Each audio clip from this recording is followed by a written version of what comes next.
see how they are faring. Good morning, good afternoon, good evening. Shut up, Tevis. Good whenever it is you're tuning in. Shut up, Tevis. Welcome back to Ticket Price, the only show on the Shut up, Tevis, that asks the question that matters. Are these movies worth the ticket price? In other words, are they worth your time and money? With you as always, I am the co-host and forehead of the show. My name is Jake. With me as always, co-host extraordinaire, Mr. Gigglesworth, and the only man who spends all of his free time volunteering at elderly communities so he can mock the old people. Tevis at Master Control. Tevis, how are you, sir? I do it for the smell. The smell is fantastic. It smells like denture cream and stale urine. It's great. Oh my God. You know, I usually tell people, Tevis has no foreknowledge of what my opening joke is gonna be, and I always tell people, I'm always impressed with how quickly you just roll with it. And then there are times like now, where I wish you didn't. I want to patent that smell and make a cologne. Stop talking about the smell. You know what the nursing home smells like. It smells like all that and like a hint of death. Oh my God! I want to rant about something real quick. It smells like male nurses shaking old people down for their prescriptions. Absolutely. It smells like theft and elder abuse. Oh, no, please, your turn. Okay. Today at work, I got a craving for Philly cheesesteak. Okay. I don't know why. Sure. I was like, you know what? I'll just swing by Subway real quick. I'll grab one. I don't want a whole big thing. I just want a small little 6-inch. That'll be fine. That fucking thing cost $10. Yeah. Jesus Christ. Welcome to 2025. Yeah. And then I'm standing there getting ready to pay, and it pops up, would you like to leave a tip? Why would I want to give him a tip? They get paid to do their job. To give a tip, I feel like you have to go above and beyond. Like, for one, come to me. Like a wait staff. Yeah, like a wait staff. But, no. Why is every place expect you to give a tip? Because if they get their customers to tip, they don't have to pay a livable wage. Yeah. It's like, I took my daughter to there's a yogurt shop. And you go in, you pick your flavor, then you go and you put the toppings on. Like a build your own. Yeah. Yeah. And then they ask for a tip. I'm like, motherfucker, I did all the work. What are you doing besides standing there and like judging my toppings? I hate that the prices always comes up based on weight. Yes. I do feel usually targeted in that moment. I do. Yeah, I look at everything and I'm like, okay, this one's a little lighter, so I'll get more of that, you know. And it's always like, it's going to be $27.50, sir. Okay, but it's fat free. No one said that, sir. I want to just take it out of the cup and have them weigh it that way. Because I know you're charging me for that cup too, bitch. Well, yeah, that's the surcharge. That's No. There's your tip. There's my tip. Yeah, exactly. There's the tip. So, no, my rule is if I have to stand there and give you my order and then pay for it, then I'm not tipping at all. Yeah. Sorry. That's my rant. That's it. Okay. And the fucking Philly cheesesteak wasn't even that good. Well, you got a Philly cheesesteak from Subway. Yeah, I know. It was I the feel only like place. You knew what you should have known what you were getting. No, I don't.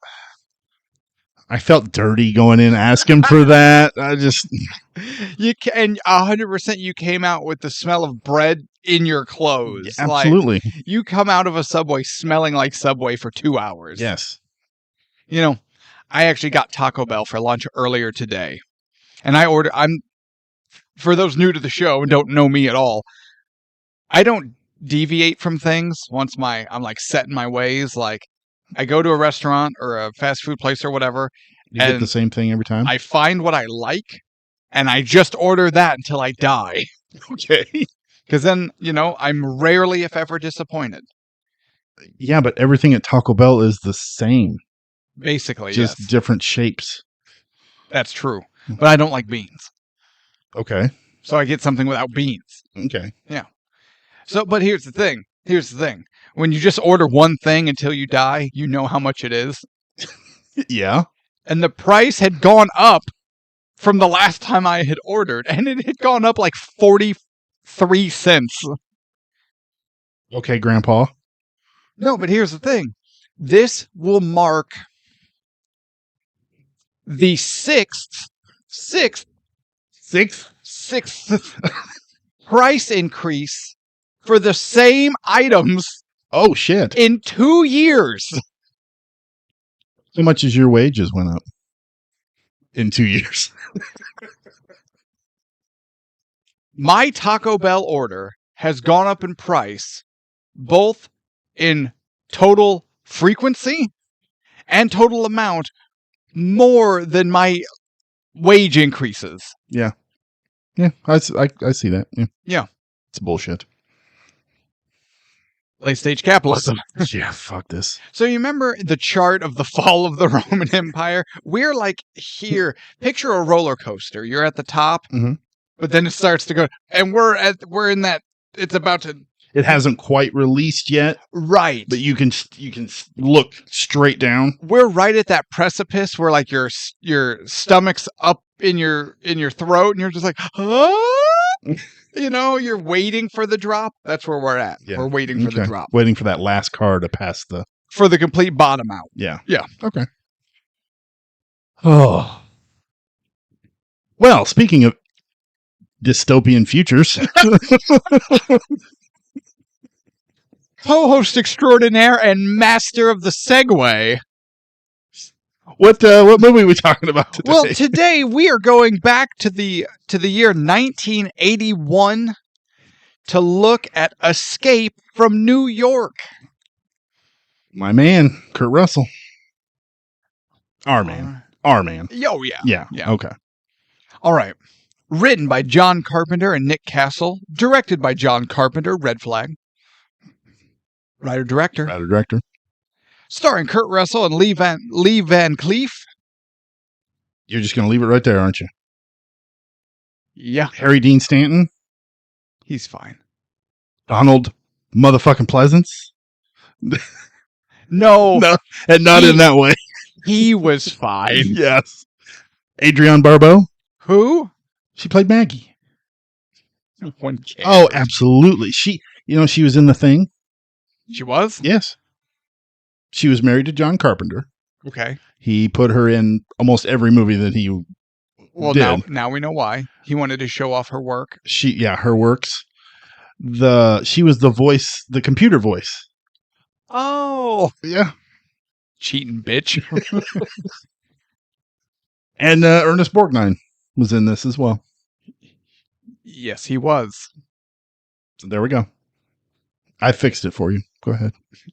You may proceed, sir. You did fix it. Baba? Proceed, sir. Made with an estimated $6 million. I see it. Oh, yeah. And with a worldwide gross of $25.2 million. Right. So that, technically speaking, that is just over 4 times its money back. So pretty good. That's sequel money. That's Have you ever watched the sequel to this? No. Oh. That would have required me to have ever heard a single good thing about it. I went to the theater to watch it. Did you really? Oh my God. I can honestly say I have never gotten up and left. Yes. And I was very, very tempted to do that. It was really bad. So, but we're not talking about Escape from LA.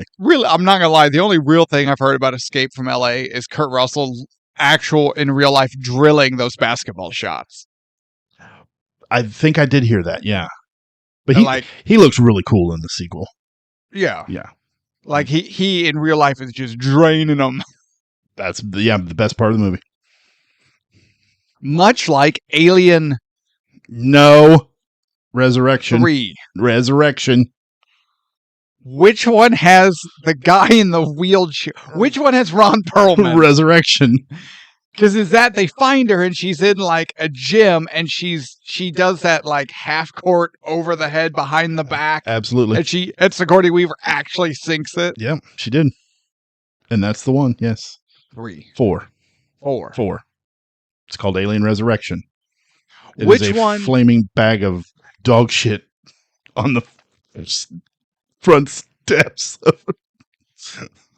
Which one has Sigourney making out with the weird human xenomorph hybrid? 4. Okay. Are you sure? Yes. Okay. The one with Ron Perlman. Right. And the small actor in the wheelchair. Correct. And he's like, what are you going to do? Scan the chair? Correct. Okay. 3? 4. 4. Terrible. As opposed to 3. 3's not real great either. Well, we don't know. We haven't covered them yet. Okay. Back to Escape from New York. 6 award nominations. Really? Nothing major. Okay. Nothing like necessarily like bad or awfully. Just, yep, it is what it is. You get nominated for visual effects? I don't know. No. Okay. I don't recall. I didn't write them down. Jeez. If only one of us had some sort of computational device hooked up to some sort of database that housed virtually all possible information. You could just like ask the database for that information. It had 4 Saturn Awards. Yeah, that sounds right. Yeah. And, best science fiction film and best direction for John Carpenter. Okay. Yeah. Okay. So there we are. So, Tevis, what is your history with Escape from New York? Honestly, I don't have any history with this movie. I don't think I have ever actually watched it. Wait. Pause. Time out. I borrowed this movie from you. Yeah. You've had it in your, and this isn't like a Blu-ray, it's a DVD. You've had this in your collection for years. No, not years. Not years? About year. I got it at the thrift store. I was like, "Hey, this is $1. I'll get it," and I just never watched it. But I had always known what it was. It's so weird. It's like I've always known about this movie, and I don't ever recall watching it when I was young. Okay, everybody. There are 2 links below the description of this episode. One will take you to a merch store where you can get your hot ticket price merch. The other will take you to a list of bingo boards. Go ahead and pick one out. And go ahead, if just for the fun of it, for your free space, just go ahead and write in Tevis buys movie and never watches it. I have a stack. I do. Yeah, it's called your living room. I've seen it. You have shelves full of movies that I'm now convinced you've only seen about half of. No, a little over half. 60%. 65. Oh, I doubt. 70. Oh, no way. Absolutely no way. If we were to go up there and start going title by title, I bet it's not 70. Anyway, this isn't about me. What's your history with Escape from New York? I have no history with Escape from New York. I had never seen it before. I'd always heard about it. Everyone knows Snake Plissken. You recognize the picture of him, of Kurt Russell with the eye patch. Yeah. But I'd never seen it. Actually, this is the first time I ever had the opportunity to see it. Oh, really? I've never seen this movie for rent or for sale at any of the shops I frequent. I've never seen it on TV or even like, in 2 hours or at like midnight, this comes on. It's never been a movie I've had the opportunity kind of cross my path, and I've never really sought it out either. Obviously, again, I know Kurt Russell, Snake Plissken. I know it's a John Carpenter movie, And I had an idea of the general premise just through osmosis. Yeah. But that was pretty much it. So I went into this about as blind as you could be. Okay. Now, I do know that everyone, like in our circles, who are real big fans of movies and John Carpenter and whatever, Kurt Russell, blah, blah, blah, and everyone raves about this movie. I've never heard a bad thing about this movie. Everyone always speaks of it with a reverence. And I was like, okay, I'm excited. You know what? Now that you say that, I don't think I've heard anybody talk bad about this movie either. No, it has an aura. Yeah. Okay. That's interesting now. See, I've never heard a good thing about LA, and I've never heard a bad thing about New York. The movies. Correct. Or is it? Okay. Well, no, if I was just talking in real, I've never heard a good thing about LA, and I've never heard a good thing about New York. So, which is why it gets turned into a nationwide Supermax. Absolutely. So then I guess we're there. Are we ready to start? Let's do this. Oh my God. If these goddamn opening credits scroll any fucking slower, I'm going to just turn the movie off. I thought somebody forgot to rewind my DVD. I was like, wait, what happened? Those jerks at Blockbuster. They didn't rewind my DVD. Be kind, rewind. Yeah. Yes. I will say one thing about the intro to this. The music is fucking awesome. I'm not going to lie. I just picture John Carpenter just like in his basement with his synthesizer.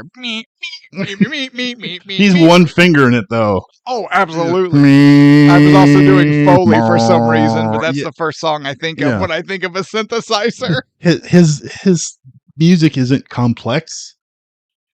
No. But it's so cool. I like it a lot.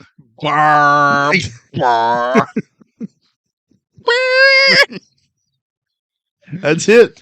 You ever watch Friends? Yeah. Remember when... Oh, God. Remember when they learned that Ross got into music and he made soundscapes or some bullshit? Yeah. The car crash at the end. And that helicopter... But then he's like... There we go. It's like, God damn. Yeah, that's kind of what I imagine John Carpenter's like in the basement. So do I. Yeah. He's definitely creating those soundscapes, but this took forever. It did take forever. Okay, we finally found something worse than the TV show opening credits in a movie. At least in what was it, the Leave the World Behind? Yeah.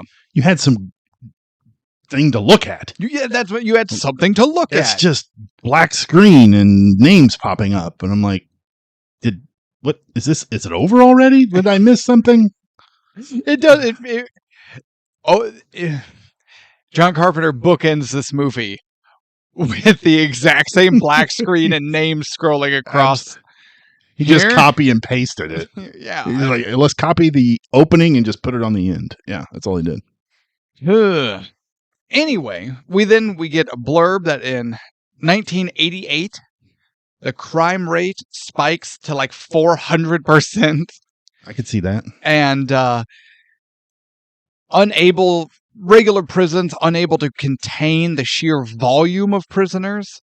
So what they do is they take the island of Manhattan, wall it off, so there's no real way in or out. Have a small army of police force manning the walls and guarding it at all times, but inside the walls is the island of Manhattan, and they just dump all the prisoners there, and it's let them do whatever it is they do. Yeah, you know who did the opening narration? No. It's Jamie Lee Curtis. Ah, okay. Yeah. When I heard it, I was like, man, she sounds really familiar. Yeah. But yeah, I looked it up, and that's who it was. Cool. I know, right? Did she even get credit? I don't think so. Because I don't remember seeing her name on anything. I don't think she got credit for it. Well, that's still cool. But yeah. So here is our general world premise. Dystopian future, crime's at an all-time high. It's because their Subway sandwiches cost fucking $10 for a 6-inch. Because nobody can afford Taco Bell. Yeah. Do you think this is a Demolition Man? Like at some point, so We're gonna have the fast food wars. Stallone and his ball sack get frozen. Then there's like some dark period. Then Stallone and his ball sack get unfrozen, and it's like better. Do you think Escape from New York takes place in those dark times in between? What year did they get out? Was it 97? So you mean in No, Demolition Man, because this movie is in 97. Is in 97. So in 88, Manhattan gets turned into a supermax. But the actual story was split with Snake happens in 97. 2032 is when Demolition Man happens. So what you're telling me is this could be those dark ages in between. Because Simon Phoenix was sentenced to be cryogenically frozen in 1996. So, I mean... And L.A. is also a supermax? No, L.A. I don't know. At this point, I think... Well, if you want to base it off of another movie, at this point, L.A. is in shambles and Danny Glover is fighting a predator. Because Riggs is busy. Because Riggs is busy. Yeah, because he died. In 2. Yeah, from a South African with diplomatic immunity. Great line. Great. Yeah, that you know what, that tracks. Yeah. So we have now combined Lethal Weapon, Demolition Man, Predator and Predator 2. And Escape from New York. And the Escape from New York /LA. I like it. I like this too. That's the most movies we've combined together, isn't it? Yes. Okay. We'll have to figure out a way to add another one in there. Well, eventually these dystopian worlds will crumble as humanity inevitably ends itself, and then it'll restart via the Flintstones. Well, okay. I just figured something else out. Boom, there's another. 1997 was the year Skynet became self-aware and destroyed the world. Shit. Well, no, because the worlds don't get destroyed here. No, but it might be. This might take place in like April, and in November, Right, but okay. So how does Demo Man, when Stallone and his ball sack get unfrozen, come back into it? That's true, because it was 2032. So maybe we beat the machines and this rebuilt. Did we? I don't know. I don't think so. Did we? I don't think so. Also, I think Terminator might suck. But we haven't covered it yet, so I'm not sure. But it might. No, it doesn't. James Cameron, you human garbage. Yes. Running Man, the novel, was set in 97. Oh, Running Man 100% could be in this universe. Absolutely. Yeah. We'll throw that in there. That's what everybody watches late at night. Oh, yeah. Okay. All right, where are we at? Why was everyone just like 97's the year everything goes to shit? I don't know. And I think RoboCop was 97 too. What was it about 97 that everyone universally agreed this year's gonna suck? Well, it was mostly the 80s movies. And they're like, oh, 97, it's so far away. It's not that far. It's not that far, guys. No, it's not that far. RoboCop could fit in this universe. I agree. Anyway, can I get back to this? Yeah, go ahead. Okay, so now the year is 97. We see in a very Escape from Alcatraz style raft with some inmates, and they are going across a river. Is it the Hudson? Is it the I don't know. I don't know what rivers make up Manhattan. Yeah, I'm not sure. But they need to get their shit together and learn to row in unison. or at least row in the same vague direction. They'd have made it if they weren't actively fighting against each other, you idiots. They did not prepare for this at all. You think they could have at least practiced their technique on land, like something. Okay, Tevis, I know we're making a raft, but check this out. I found a milk crate for me, and I found a milk crate for you. Sit there. Okay, when I say stroke, row your oar. And they could have practiced. Yeah. They would have got a lot farther. They wouldn't have got blown up. Well, they still might have gotten blown up. Speaking of blowing up, so that is when a police helicopter is like, guys, turn back. And I love it's not even like authoritative, like, you turn back right now. It's like, guys, don't. Come on, guys, turn around. We are going to shoot you. Just stop. And they're like, row faster. And then all of a sudden, a missile. It's not like machine gun fire or something. A missile. It's the raft. It just pieces. Yeah, they weren't messing around.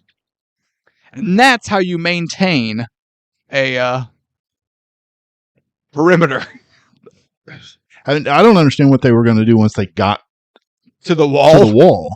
Because in theory, they still would have had to scale a sheer cement wall. Correct. Then climb over the top of it, not get noticed by any of the patrolling police or their equipment, get down the wall, avoid all of those police and equipment, and then make it to the outside world. Yeah, they had a long way to go. It seemed ill-conceived, but maybe we shouldn't put too much thought into the plan hatched by two guys that can't row the same way. Just out in the river spinning in circles. Hey, Sarge, should we, do something? And he's sitting there going, no, let's wait and see. If they get it together, maybe. But right now, they almost ran out of gas as they're hovering above watching these two idiots just spin. At a certain point, no, you get on that side. No, you get on that side. Okay, I'm going to count to 3. Then you both plunge your oars. 1, 2. Nope, see, you're doing it early again. You're doing, okay, together. 1, 2, 3. That's backwards. Fuck this. Fire the missile. Hopeless missile. And then, after that, we see some Kurt Russell.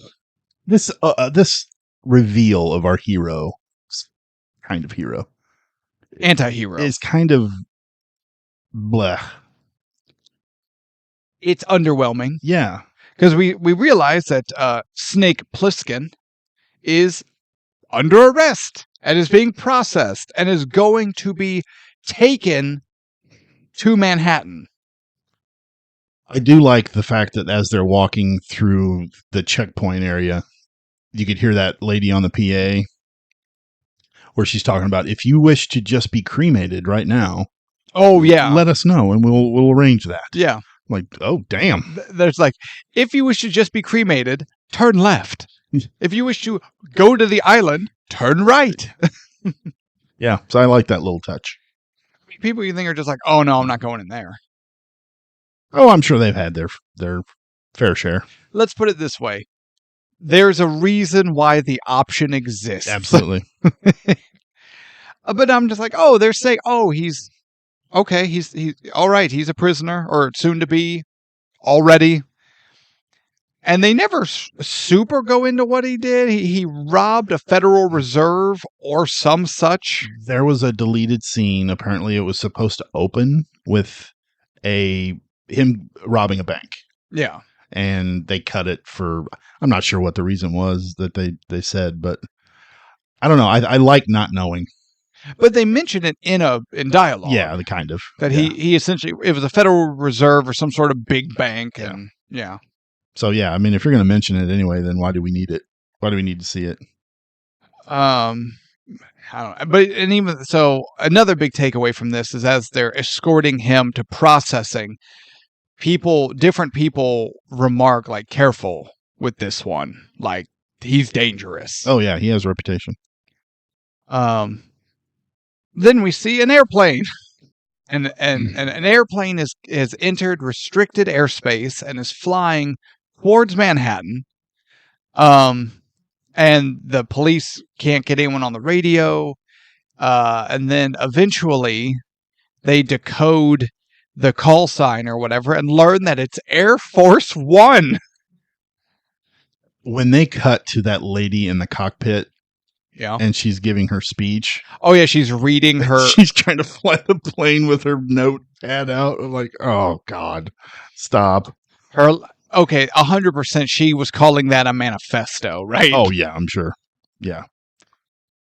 But then Stop calling your works manifestos, guys. It's not a good look. It's like going by your first, middle, and last name. Unless you're an assassin or a serial killer, don't do it. that's the only way to do it. Yeah. Don't write manifestos. Don't go by all three names. The door to the cockpit is locked. Is it? Because blonde-haired man with a gun gives the most limp-wristed attempt. My toddler has worked harder to open a fridge. I saw that and I'm like, what in the hell? He just like, oh well, I gotta give up. And he was sitting here going, guys, this door is 50% recycled paper. We gotta be so careful. He looked like Carl's brother from Die Hard. He did a little bit, yeah. So after a heroic attempt to reverse the hijacking. Yeah, he goes and talks to the president, and Donald Pleasence is our president. This is also the first not Dr. Loomis role I've ever seen Donald Pleasence do. Oh, you never seen him in James Bond? Wait, which is he? Blofeld. Maybe I have seen a picture, but I didn't know that was Donald Pleasence. Yeah, it was Donald Pleasence. But when he's talking to the president, the aggressive door basher guy, Donald Pleasence is like, have you tried taking it off the hinges? The guy's like, no. Very awkward. It just felt very awkward. I didn't like it. I didn't like this whole sequence. I didn't either. It was terrible. It's real bad. It's cheesy. And then he gets into this escape pod. So the president, with a briefcase handcuffed to his wrist, is loaded into a safety egg. Mork from Ork egg, yes. Where he'll survive the crash. Yeah. I do have a problem with the design of this. Did you notice the buttons to control all of everything is over to the left of Donald Pleasence? Okay. We know Donald Pleasence cannot look left. No, see, you're conflating the character and the actor. I truly believe Donald Pleasence can look left. Dr. Loomis is unable to look left. Okay. Those are different entities. Different, okay. It's like when I have a relative explain that Kylo Ren is better than Darth Vader because Kylo Ren was a Marine. And I say, no, he wasn't. Adam Driver was a Marine. Kylo Ren was never in the United States military and has no bearing on that character being better than Darth Vader. I love that. That's going to be my argument from now on. Yeah, but Kylo Ren was a Marine. I wish I could say I'm making that up, but Are you serious? Yes, this is an argument I've had in real life. I think twice. Wow. Okay. Yeah. That's sad. So, hey, first order Marines. Well, no, they didn't have an emperor. Did they have an emperor? I don't know how the first order is structured. Snoke. But, that's right. So Sith apprentice Kylo Ren, thank you for your service. No, 100% that's a conversation I've had. I love it. And people wonder why I don't like to talk about movies outside of this space. Because 9 times out of 10, this is what I'm talking about. But you're right. But the president is loaded into the egg. Now, we have no idea who these terrorists are, what their goal is. why they hijacked Air Force One or how they hijacked Air Force One. Well, she says it in the manifesto, something to the effect of... Well, yeah, but they're like, we are the terrorist organization. Like, we're tired of $10 sandwiches from Subway. Yeah. Whatever, basically. Yeah. And yeah, that we just don't ever learn. I think they posed as the stewardesses. Well, see, that would have required us to have seen a stewardess, let alone... Did you want to spend any more time on Air Force One? Well, here's the thing. As I thought about it, I said, I don't... high school play of a fucking set. How dare you? I not only starred as titular characters in high school plays and musicals, I helped make those sets, and my doors were way better than that piece of shit. So you can kiss my lily white ass. Wait. Did you play FBI guy? Secret Service man? Hold this spoon and nom my entire ass. We need a bigger spoon. That's true. Now, do we need to see the hijacking? No. Would I have liked to have just known just a smidge more as to what the hell is going on? Yes. Then as it goes on and we learn that the events that led to the hijacking have nothing to do with the rest of the movie. Yeah, absolutely nothing. So that's why we don't learn more, because it's irrelevant. But if that's irrelevant, why is it irrelevant? How is there not some connection between what happens in the movie versus what got us there? This kind of just seems like shitty writing. Yeah, it's just a way for us to get the president into the prison. I hate that. It's so lazy. It's a lot of coincidences. And it's awful. Yeah. Do you know, one line of dialogue could have fixed this. I agree.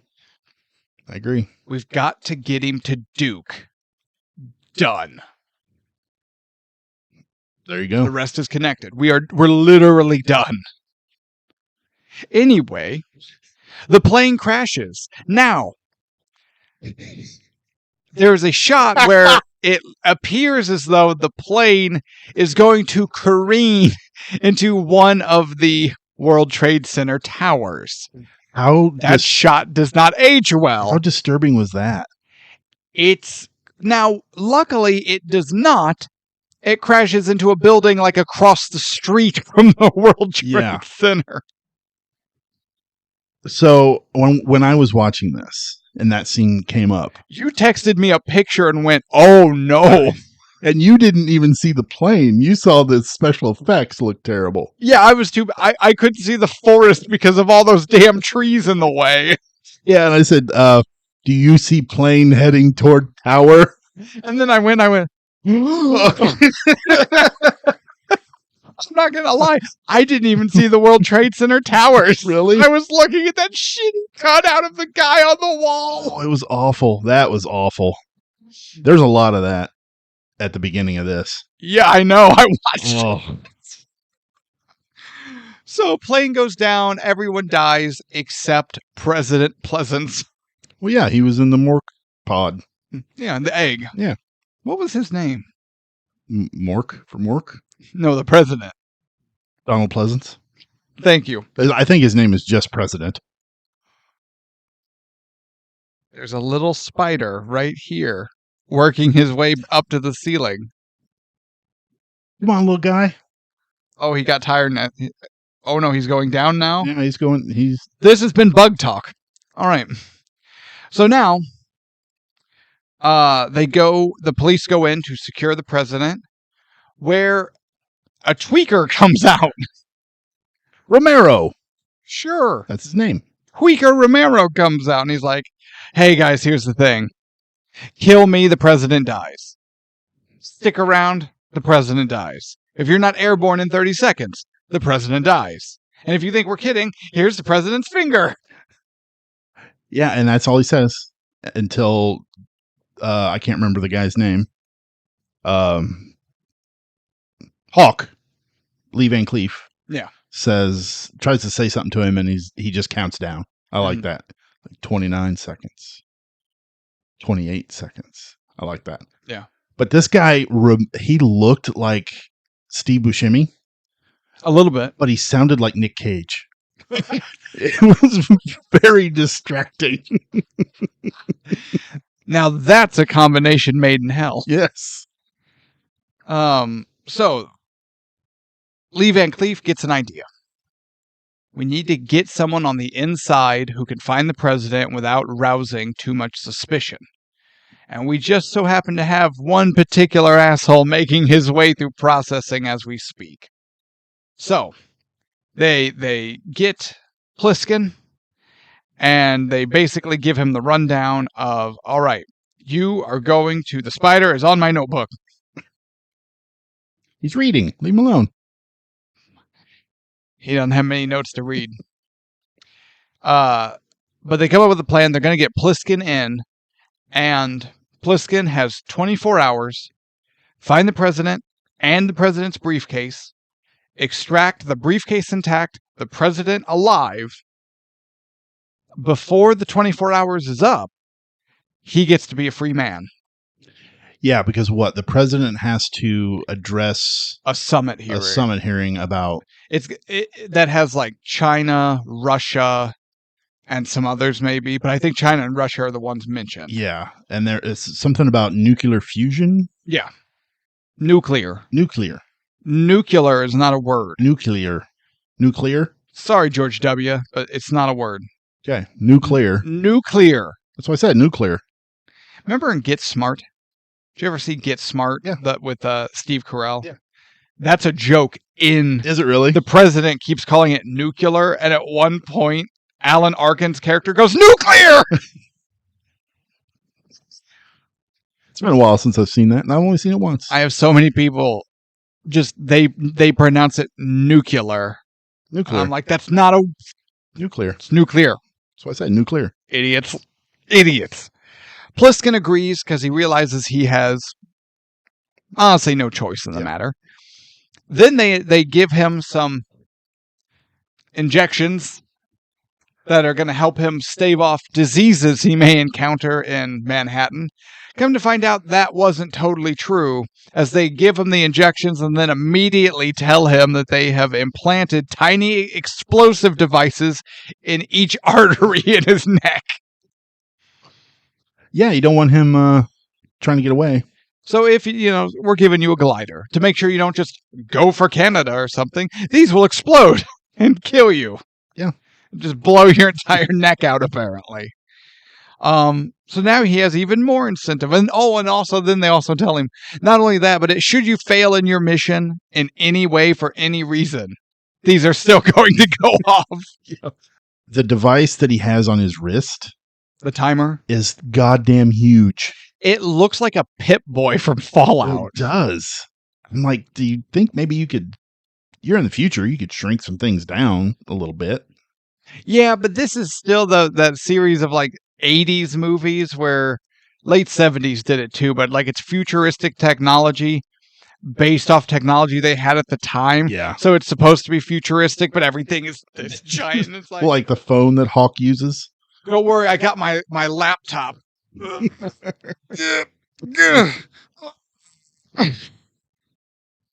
Yeah, this isn't Star Trek, I guess. Spock, there's no toilet paper in the men's room. See how handy that would be? Done. Snake pilots a glider into Manhattan. And those are scenes. Do you know how they did those computer looking images? Poorly. Yeah, but you know how they did it? Poorly. They didn't have computer animation like that. Sure. So what they had to do is they took the model of the city that they made and they put like light strips along it, and then it would just illuminate, and they just shut the lights off and let that illuminate. So they had to go through the entire model and do that for every single angle. Yeah. I thought that was cool. It was. So why do the glider shots look like shit? 81. and $6 million. Yeah, but you could have taken. They already had a model of the town. You could have the city. You could have just had a model glider, and it would have looked better. That's true. That's true. Because this looks bad. 81. Yeah. So the glider lands on the roof of one of the towers.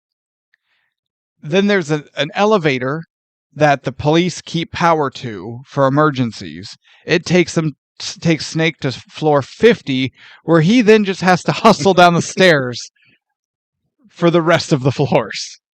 So there was a moment they did, and I don't think it ever paid off, but he's in the World Trade Center building and he's looking around for something. I can't remember what he was looking around for, but in the background, you see somebody run by. Oh, the crackheads. Yeah.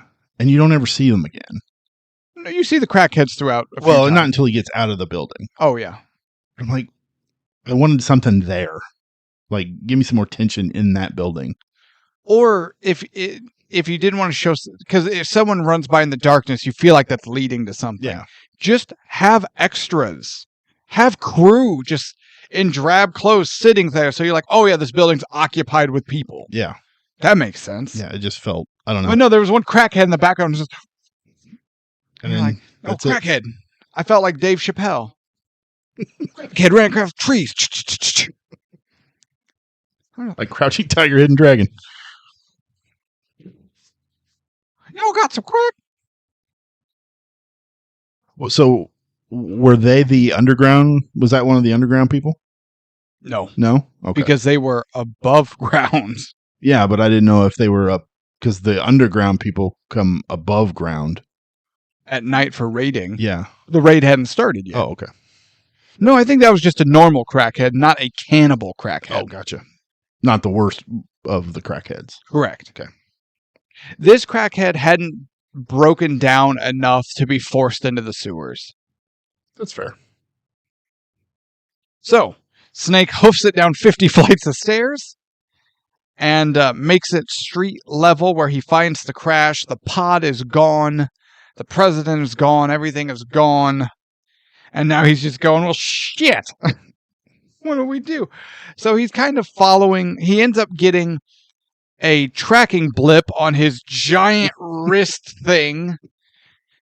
His Pip-Boy. His Pip-Boy. And he's like, I have the president's vitals. And he follows it, and it takes him to a theater. And I actually appreciated this, of there were guys trying to stage a production of something. Gotta have entertainment. I digged it. Yeah. Dug it. Digged it. Diggity. I digged them. Sure. Thank you, Doug. Yeah. And there's old Ernie Borg. What was his name in this? I can't remember. Cabby. That's right. I drove a cab in this town for 30 years. I like Ernest Borgnine. Okay. I don't like this guy. I don't like this character. He's barely a character. Yeah. Also, Snake goes by because so Snake's going down the aisle and then to the backstage area following the tracker. And Erna's like, oh, I know that guy visually on sight.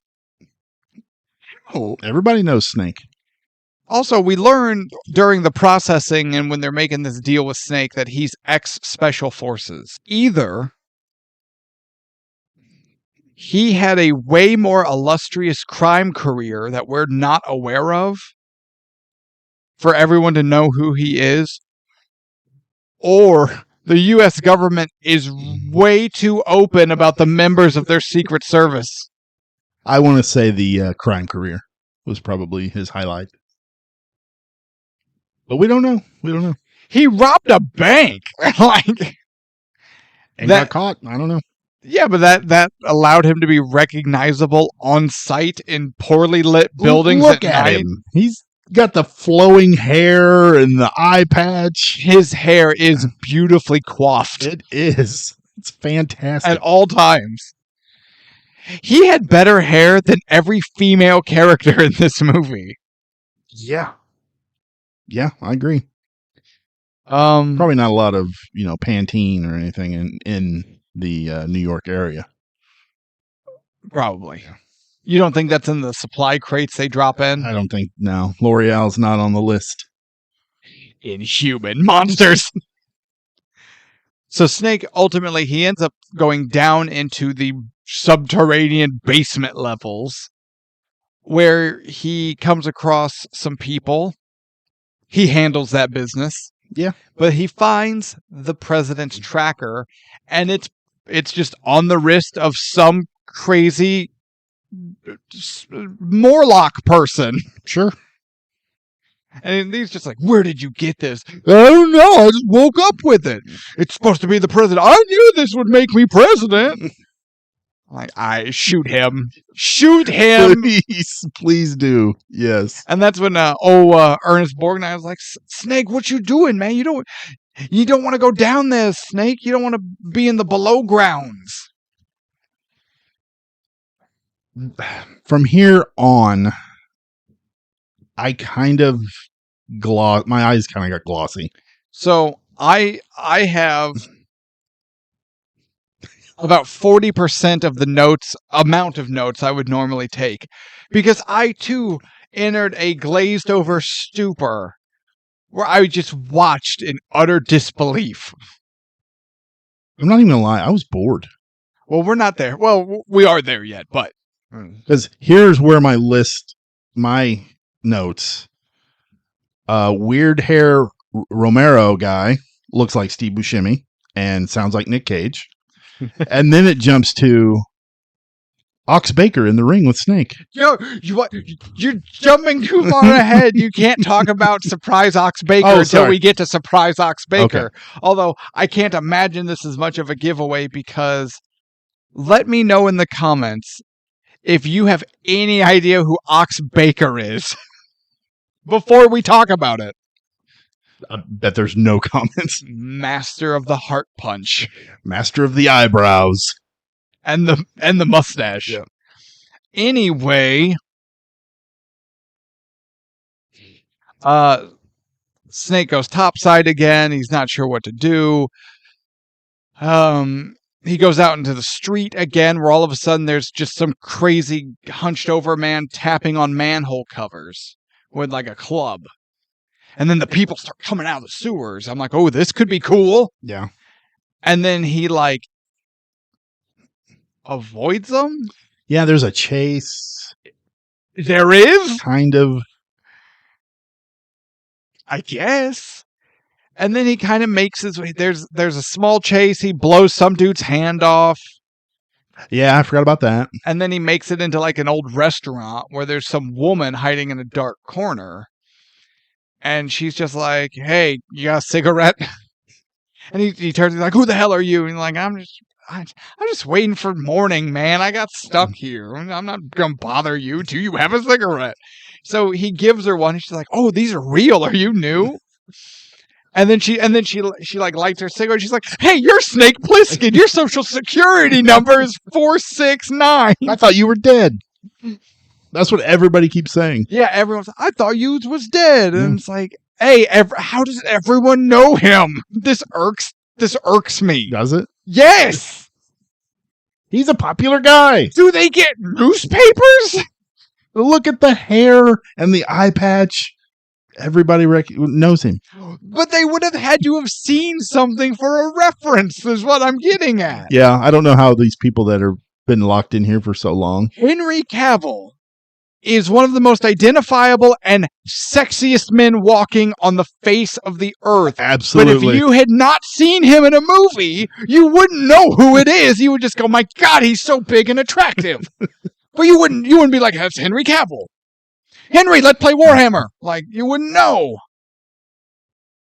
True. Henry, when you inevitably come on the show, because obviously you're going to come on the show. Yeah. And we're going to play Warhammer. And I call Astra Militarum because I play Deathcore Krieg. And I'm going to call... Hang on. I don't know anything about Warhammer. Oh, you're such a nerd. I'm a nerd. How am I a nerd when I don't know anything about it? When Henry Cavill and I are in person talking, and you're the one who's in the... Are you saying Henry Cavill is a nerd? Are you going to say he is some sort of geek? Yeah. No, false. Yes, I will. Nope. And then I'll watch him cock his arms. He's going to load his biceps.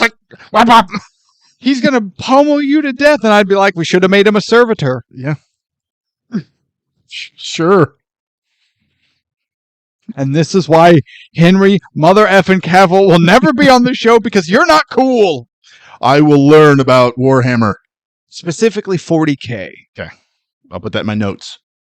Well, good, because if you just do Warhammer, you're going to learn about the fantasy setting, and that's not going to really help you. I'll put them in the notes here because I got a lot of room. Henry Cavill likes 40K. Learn more. But you get my point. Yeah. Yes, Snake is easily identifiable, but you still have to have seen and learned about him to identify him. Yeah, and if you're in this maximum security island, yeah, how are you learning about him? Thank you. Yeah. That's all I get wanted. It. I get it. And to play 40K with Henry Cavill. Or we can just talk about it. That's cool too. I'll learn from Henry Cavill. Yeah. Yeah. Okay, teach me, nerds. No. Again, ow. I don't know how to put this. Henry Cavill can talk about literally anything. But if you're the one not in on it, you're the nerd. That's fair. That's fair. Okay. Oh, I'm sorry. Is he speaking nerd and you think he should go out and play the sports? Are you going to critique him for not being physical enough? Yes, exactly. Yeah, my big fat droopy ass. God, why don't you go touch some grass, nerd? Jeez. As we do a movie podcast in a basement. God, what a dweeb. Anyway. How does he get chicks when he talks about 40K all the time? He can talk about literally anything. Yep. I want to know if he thinks, I want to know Henry Cavill's opinion on if Magnus the Red did anything wrong. I'm not going to explain that because I want Henry Cavill to come on air and explain that. So Snake gives this woman a cigarette. She lights it. He's like, Jesus Christ, what is the matter with you? Put your hand over that thing. To which, bad writing alert. She goes, oh, don't worry about it. They can't hear us. Bitch, what are you talking about? You lit a fire and there are cannibals running around and he told you put your hand over it, which is also a clever nod to his military experience. I like that. But she's like, what do you mean they can't hear us? Name a single word he said that is associated with sound or hearing. Okay, yeah. That's a little iffy. Cannibals see the flame, break in, and take her below ground, as we learn, because he's like, what are they doing? And she's like, oh, it's towards the end of the month. They ran out of food. So they're just snatching people to eat them. And she's taken. She's their dinner, yeah. And then we have Chase. And then there's sort of. And then Cabby shows up and saves him. Throws that firebomb. Yeah, he's just like, don't worry, Snake. I don't normally drive at night, but I got these as good as gold. And throws a Molotov. He's just like, take this. Most exciting part of that whole thing. If you say so. So, my notes. Crazy's attack. Surprise X-Men. Yeah, there's a big gap. Yeah, there is. It's when we meet Brain.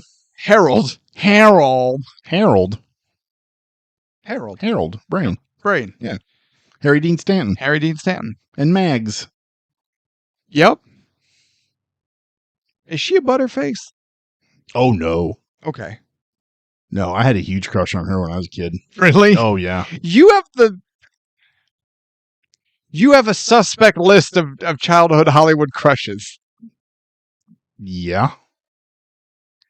You're shocked? So, wait.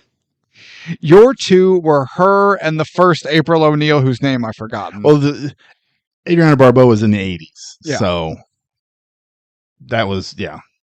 The other girl from Turtles was What, 90?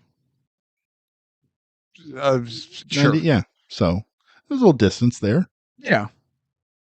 But see, your 80s was my 90s, and mine was Paige Turco. Yeah, I agree with that one too. The April from Turtles 2. Then when I was a little older, it was Halle Berry. Holly Berry? No. Halle. Oh, Halle. She's okay. No, we just watched. She was absolutely fire in Flintstones. Thank you. Yes. I saw that movie and I had some sort of awakening. Yeah. Then I saw her more later. I was like, yeah, I like this. This, I like. I'll give you that. And I saw Mel Gibson. I was like, this I like. Meh. I can't even with you. So, Cabby takes him to his old pal Harold, a.k.a. Brain. Brain is the intellectual mastermind behind Duke, because Duke runs Manhattan. He is the criminal lord that oversees everything. He's the Duke of York. I guess he's the Duke of New York. Yes. I don't really know how or why, because he never really says or does anything that I'm like, oh yeah, this guy people will get behind. I'm just like, how has he not got his throat cut and replaced? Kind of dull. Well, so he fits right in this movie. Agreed. Yeah. Now we also learned that Brain and Snake have a history because they had done some sort of work together and Harold had left him for dead. Yeah, he's like, I thought you were dead. And doesn't even Maggie recognize him? I think. Yeah, because she says it too. Because every person that says to him, I thought you were dead, ends up dying. Yeah. You know what? That is true. Yeah. So we have more people who just recognize him, but the Duke, part of his power comes from having Brain.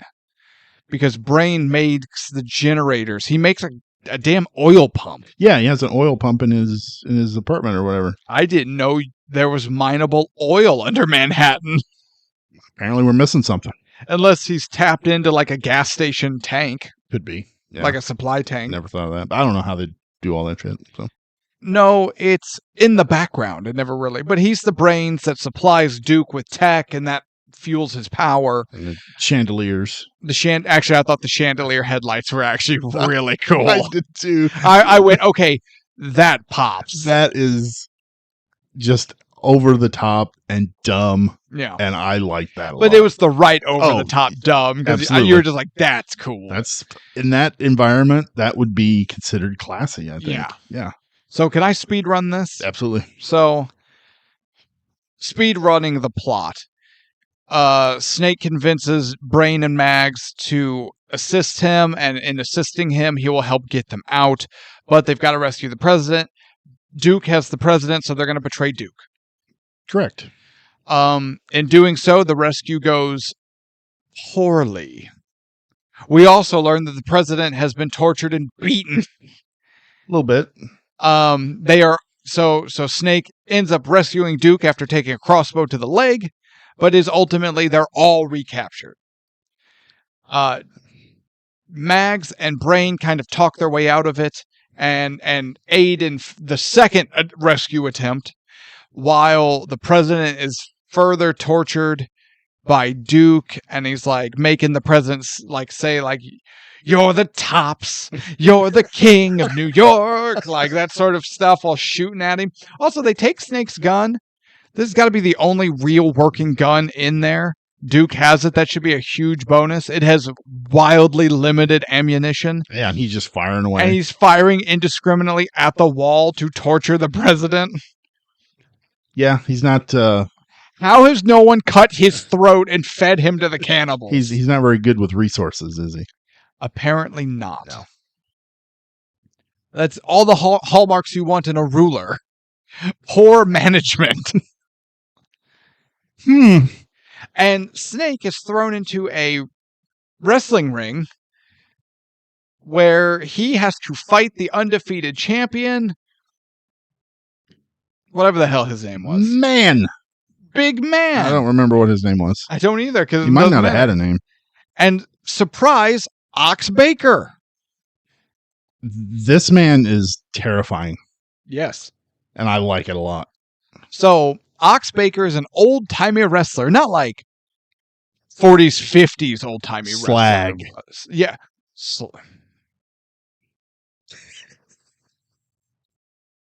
Thank you. But here's the thing. Are you familiar with the Cleveland Riot? No. So, Ox Baker was a professional wrestler. Here's the thing. He could cut a good promo. Like, it was fine. And he had that, he was a big guy. He had the crazy eyebrows. He had that look. Yeah, he kind of looked like Ming from Flash Gordon. A little bit. Yeah. If Ming were huge. Yeah. But he has the bald head and the eyebrows. And so he has the perfect look for wrestling, right? Absolutely. And this is the territory. This is like 70s. And they're in Cleveland, Ohio. And he's wrestling Big Cat Ernie Ladd, the former football player who became a big-time professional wrestler in that period as well. At the time, Ox Baker's finishing maneuver was the heart punch, which is exactly what it sounds like. And now in wrestling, a close-handed fist is illegal. But he, winds up, drills the guy in the heart as hard as he can, and the guy goes down, pin. Here's the thing. He does the move to some job guy on a match one night. Just a normal match to get him over. The guy legitimately dies of a heart attack 2 days later. Okay, maybe I did hear about this. So, it's then sold. Ox Baker killed that guy. Ox Baker has another match, and he's doing the heart punch, and now people are like, ooh, that... People being like, the crowd, like, that killed somebody. It didn't really, but yeah, the coincidence was staggering. Boom, heart punch. That guy dies of a heart attack. So now, coincidentally, in the world's worst / in a morbid way, best luck, Ox Baker is involved with 2 deaths not in the ring, but 2 deaths that they are able to claim from his heart punch. Holy shit. Enter Cleveland, Ohio. Ernie Ladd is a big-time babyface. Everyone loves Ernie. Ox Baker nails him with this heart punch that people know killed 2 guys already. And Ernie, it's the greatest video because Ernie... He's selling it hard. But he's standing and just... and convulses and drops, and people are throwing stuff. They're yelling. Baker gets him up, hits him with it again, and now Ernie's on the mat. He's freaking out. He gets him up again. 3rd heart punch. Ernie Ladd, he's selling it hard, and the crowd goes quiet. And now hearing the story, apparently Ernie Ladd's in the ring and he goes, Ox, the natives are getting restless. We need to go home. And he's like, just a little more heat, brother. Let me just get a little more heat. But Baker was so caught up in the moment, he didn't recognize when the turn got dangerous. Because people were yelling and cussing and screaming. And then they were yelling, cussing, screaming, and throwing things. And then they were yelling, cussing, screaming, throwing things, and pressing in on the barricades. And then they got quiet. And he kept getting heat. And the people had reached a fever pitch where, oh no, we are going to stop this. And they bum rush the ring, and cops are clubbing people and pepper spraying, and Ox is now dropping people as they get in the ring, and more wrestlers and security come out. It is a whole effing thing, and Ernie Ladd's just laying on the mat with like one eye open because he wants to help his colleague but can't. Yeah, that break kayfabe. In the 70s, you do not. So he had to just lay there and pretend to be dead. And although I think at one point you see him kind of slightly curl up so he doesn't like eat a chair being thrown in the ring or something. But on YouTube, Ox Baker Cleveland Riot, you can watch the video. Nice. And it's epic. So enter Ox Baker here. Okay. So yeah, if you're curious who Ox Baker is, wrestler from the 70s, and then he had a fair run. Like, it wasn't Hogan or Austin level, but he wasn't a nobody. Yeah. But him and Ernie Ladd and the riot in Cleveland might be his most notable highlight. That's cool. I like that a lot. Yeah. So Snake Plissken has to defeat this undefeated champion in their gladiator ring, and it's giant Ox Baker, who they did nothing to. Oh yeah, no, he went in. Him. They put him in pants, but he went in looking like how he would wrestle a match, and you're like, yep, that's literally just Ox Baker. Snake Plissken, after a few rounds, clubs him in the back of the head with a spiked bat, and Ox dies. They rescue everybody again, so now we've got Snake, Cabby, Brain, Mags, President, and throughout the movie they talk about how one guy had tried to escape, made it across the bridge that's lined with mines, and he had and Brain had gotten a hold of that guy's map. Now, when the guy made it to the wall, he was immediately shot dead by like 4 people. Oh, yeah, sure. He was obliterated instantaneously, but he had gotten through the minefield. So now, with the glider destroyed, their only chance of escaping is braving the minefield bridge, and Brain's got the map. And Duke wants that map because Duke thinks he's going to get out. Because Duke's whole plan is he has the president hostage, and that's his ticket to get out of Manhattan. I guess it's ill-conceived. Yeah, I honestly... Not his plan, this whole part of the movie. Yeah, it didn't register to me on what his idea was. No. I honestly probably fell asleep. Possibly.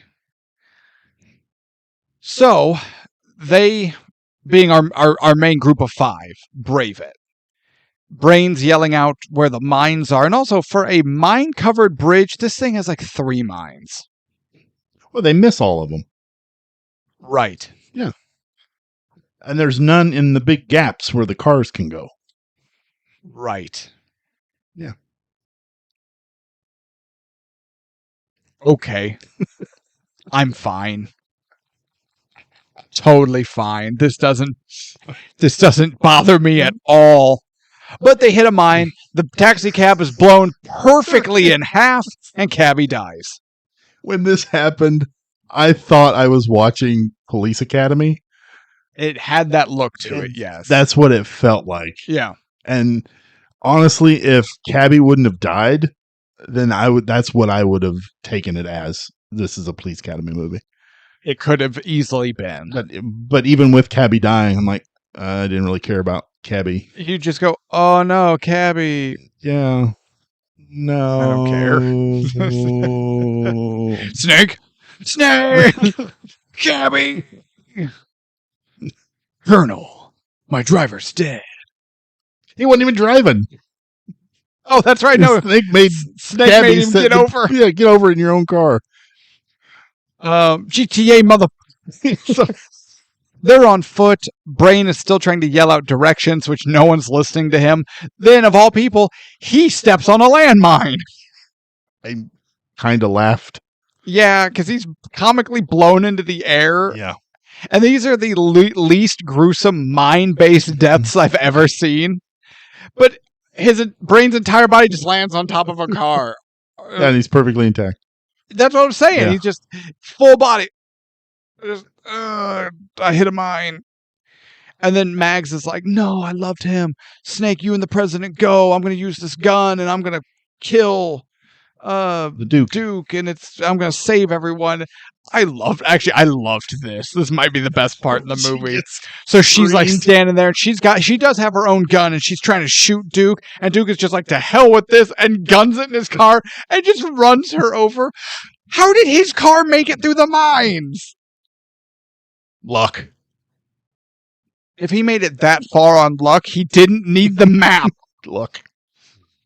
But he just creams her and pancakes her between his car and another car. And she got more bloody and messed up than the mine victims. Yeah, that's what I thought too. So now Duke's on foot. Snake and the president make it. The police get a winch down and they winch the president up. And then they lower the winch and Snake's on it and Snake's on the way up when all of a sudden an unnamed hand stops the winch and Snake's just helplessly dangling there about halfway up the wall. And he's like, damn it, what's happening? You bastards. Well, we had this little bit of a fight between Snake and the chef, or the Duke, excuse me. The chef? From South Park. Is that who that is? Isaac Hayes. Oh! Yeah, you didn't know that? I thought I recognized him, but I didn't care. Yeah, that's who it was. I didn't care enough to put anything together. Yeah, so you get this little bitty tussle, and then he gets hooked up on the winch. Whatever. Whatever. Talk to the hand, Duke. So what was the point of him stopping the winch? That's what I'm trying to get at. So then we learn, and on the top of the wall is the president with an assault rifle shouting, "You're the tops, you're a number, blah, blah, blah," and kills Duke while mockingly shout the things Duke wanted him to say from before. And the president kills Duke. And then the president just turns the winch back on and why did we stop the winch? I don't know. I don't know if that was to raise the tension of, oh my gosh, somebody betrayed Snake, or is Snake going to get out of this? I will say this. I don't know. When the winch stopped, this did multiply the tension of this movie. Unfortunately, if you multiply anything by 0, it's still 0. Yeah, that's math. That math. That's maths. Hold on. 0 tension times 14, because that's how much, I think 14 times is what the tension raised when the winch stopped. I do that, and then I have to carry. That's 0. Oh, okay. I did it long form even. I appreciate you showing your work. I did show my work. Right. I wanted full credit. Okay. And then Snake's out, and so it's like president's rescued, and he rushes down the wall. He's like, "Turn the bullshit off in my neck," because he's got like 90 seconds or something. Yeah, not very long. And they deactivate it, and they're all waiting, and they're waiting, and the bomb doesn't go off because the deactivation microwaves were guaranteed to work prior to 15 minutes, and they were down to like seconds. So they were like, "Oh, he still might die." We have no guarantees at this point. More tension. Now, it deactivated all the stuff. Does he not still have small explosive charges embedded in his neck? Yes. In theory, those could still go off for some reason. Or maybe travel to his brain and cause a huge stroke. Possibly. Yeah. Okay. Yeah. Or clog a heart valve or something. Yeah, but it's Snake. He's not going to die that way. That's true. He'll just die in L.A. Does he? I don't know. Oh, okay. I don't think he does. Escape from Chicago.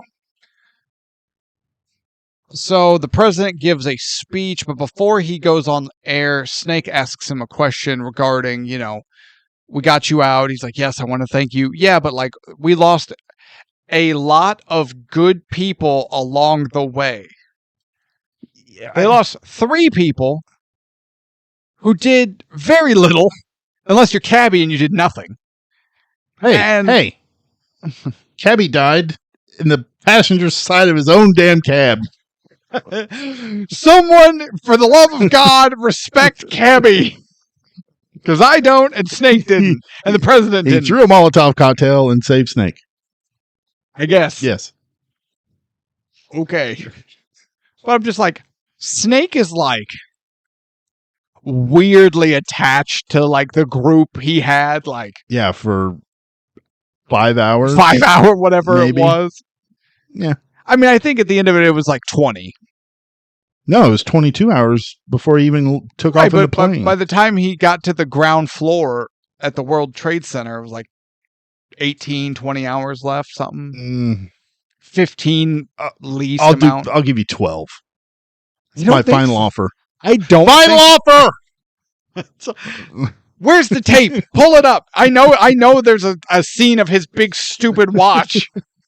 Insert that right now, and there's our time. And you guys in the comments let us know who was right. So the president's like, oh, yeah, their sacrifices are totally going to be remembered and stuff. Snake's unhappy with that answer and steals the all-important cassette that has the information on nuclear fission and replaces it with one of Cabby's drive-in jams. And then as the president's giving his address, he's like, we can finally have world peace, and plugs the tape in as just corny music. And then there's Snake walking away, destroying this tape. And I was like, Snake just jeopardized world peace for 3 convicts he barely knew. Yeah, I didn't get this Is at Snake all. Plissken an asshole? He's taking this whole anti-hero thing a little too far. A little too far. And credits. But this is like ending credits, not to be confused with the opening credits, despite how shockingly similar they were. Yeah, there's Escape from New York. All right, let's talk about the stuff we should actually talk about here. Okay. What in the hell are people talking about when they're talking about this movie? How in the world does this movie have reference? Or even a single good feeling attached to it? Final thoughts already? No, we're having a discussion. Okay. This writing is terrible. Terrible. Like, not even a passing grade in film school bad. Yeah, I think so. I would say it has plot holes, but if anything, I would say this script has bits of coherent writing mixed like that slowly work their way through the potholes. I think if I would have watched this in the 80s, I think I would have enjoyed it a lot more. Why? How? How and why? It was a lot different back then. Just the movies that were coming out, that the special effects wouldn't have been such an issue for me. See, and I'm not even there yet. Yeah. I'm talking about this. Same thing. The story, I don't think really would have bothered me so much. If like the writing is like the spine of a movie, this movie's a paraplegic. Yeah, but you got to remember too, in the 80s, we had movies like Commando that were hits, and yeah, your generation was terrible. It was the movies that we grew up on. I mean, horrible. And the same thing in the 70s. The movies back then were just super slow. Not all of them. I mean, majority of them. True. And it's evolution. So I think if I would have watched it. Yes, but there are a lot of 80s movies and 70s movies that slow is fine if the story works. I'll give you that. I'm not even talking about pacing. You're talking about special effects and this movie is slow. I'm not talking about either. This movie's writing is bad. This movie's plot is contrived and stupid and disconnected. The dialogue is bleh. The characters are basically non-existent. This movie's writing is abysmal. You think it's abysmal? Is that a strong enough word? Well, it's honestly probably too strong a word because this movie doesn't understand it. Because it's not... The literal writing of this movie is so illiterate that it doesn't understand what I'm saying. Okay. The writing of this movie is too stupid to make fun of. Your turn. There were moments in this movie that I checked my phone a lot. Yeah, to see how long I'd been watching this turd. So that distracted me from trying to keep track of what was going on. Yeah. And I didn't give a shit enough to really rewind anything. And I spent more time bored than anything. Maybe this is final thoughts stuff. Should we move on? Yeah. Okay. Yeah. Ratings. IMDb gives Escape from New York a 7. Oh my god, IMDb in a 7? Holy shit. Contain yourself, I know. Oh my 7. god. 0.1. I am shocked. And Rotten Tomatoes giving it a whopping 86% for a grand total of 157. These ratings are laughably high. Laughably high. I think the people reviewing them were laughably high. That's the only way they got 86% enjoyment out of Escape from New York. Okay. You know what? I'm not going to say that. I'm going to say that. Okay. Reviews. Also, okay, the only thing worse than watching this movie was trying to find 2 reviews from 81, 82. Oh, I bet, yeah. This was... I don't know why this was so difficult. Probably because nobody wanted to watch this piece of shit. So, from the New York Times, though Mr. Carpenter wastes no time on picturesque details, the look of the film is as important as its tightly constructive narrative. What in the goddamn is New York Times talking about? Tightly constructive narrative. I have had diarrhea-based bowel movements more tightly constructed than this film's narrative. You are out of your damn mind. This movie couldn't even narratively connect its opening to its middle. Act 1 and Act 2 have no connection. Why did the plane go to Manhattan? Riddle me that. This is horseshit. Ebes?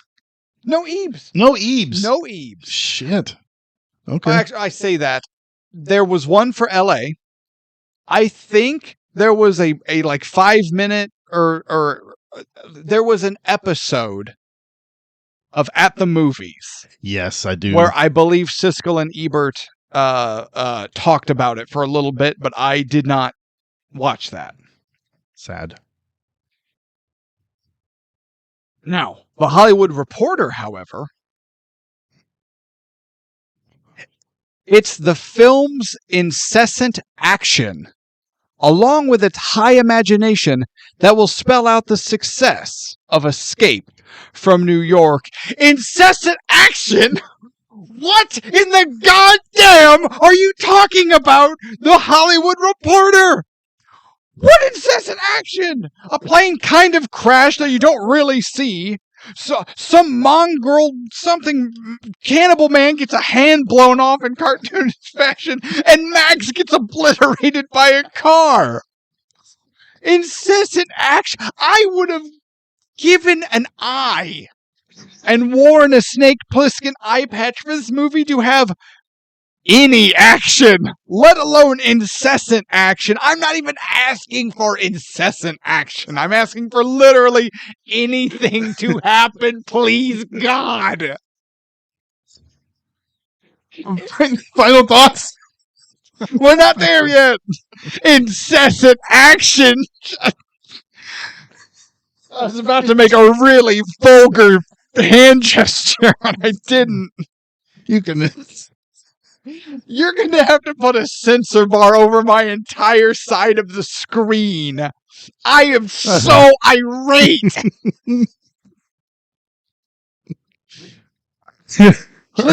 Are you incessantly irate? According to popular opinion, I am. Believe it or not, there are times that I'm not angry. Because I do sleep sometimes. I have to fight off the night terrors in my sleep. No, please share your thoughts on these reviews as I take a drink of water, because I'm going to need my voice to be in perfect shape coming up. These reviews are terrible. They're terrible.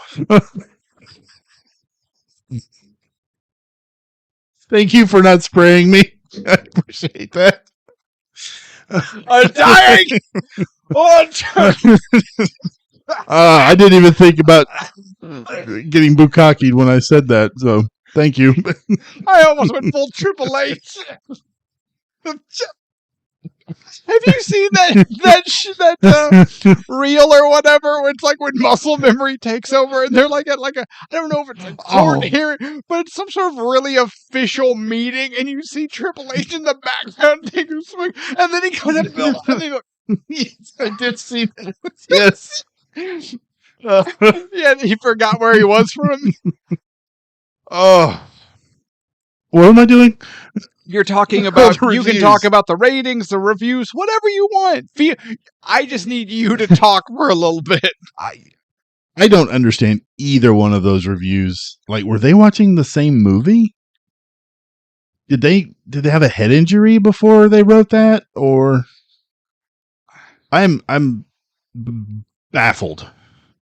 I am more baffled at that than I am Ebert giving Die Hard 2 stars. Yeah. So, no, I don't agree with either one of those. Incessant action. Highly constructive narrative. Okay.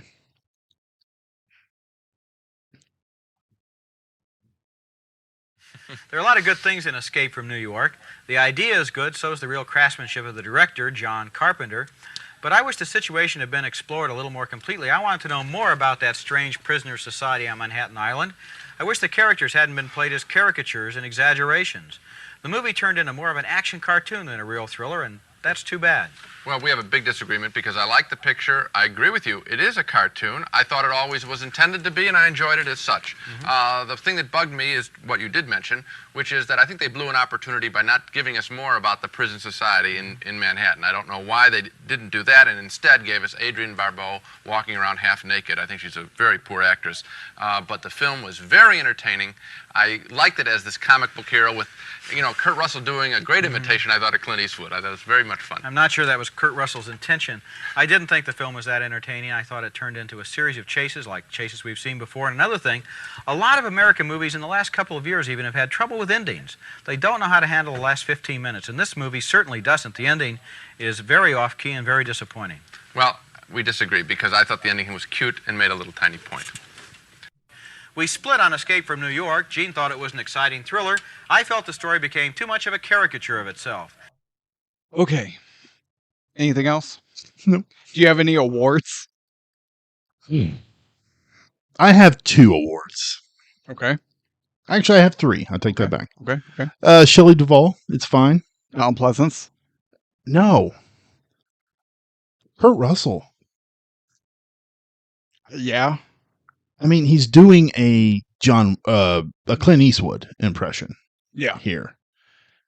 It doesn't work for me. And honestly, okay. You know what?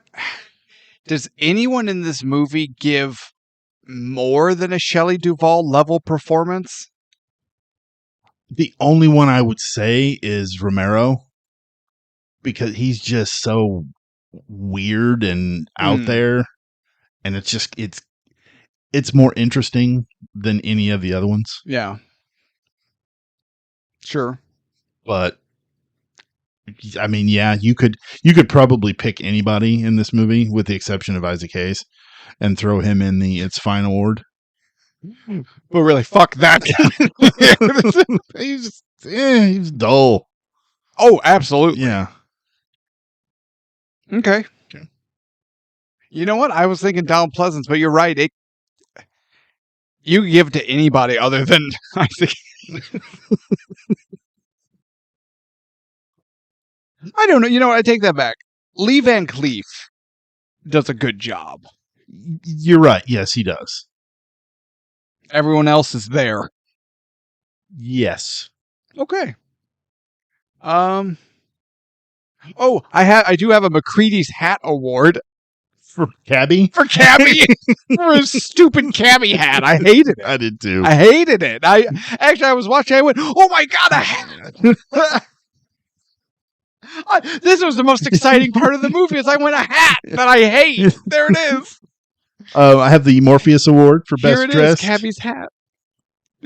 Morpheus Award for Best Dressed goes to no one. Kurt Russell. No. Absolutely. Snake Plissken looks like a dweeb. He looks like cool. the biggest dork. Nope. No, I think I could have kicked his ass. Oh, no. Yes, No. that's how I felt. I was like, this guy with his stupid pants? No. Don't say Maximus.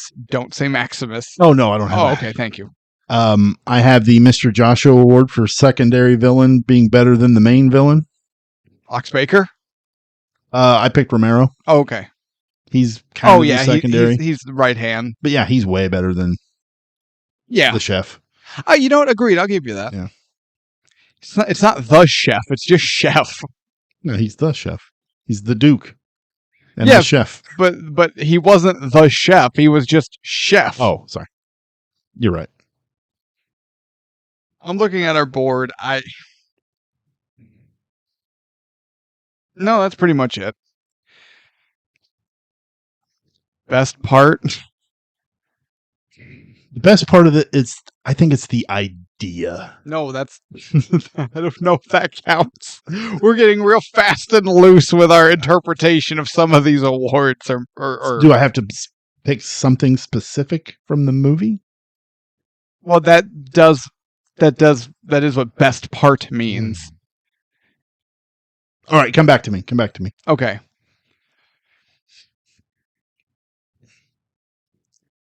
I can't say nothing, right? Right.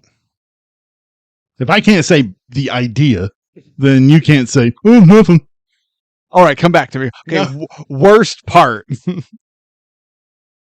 I can't say all of it, can I? No, you can't say all of it. The effects for me. Sure. Because right at the beginning, we get a bunch of them, Mm-hmm. and it just takes me out.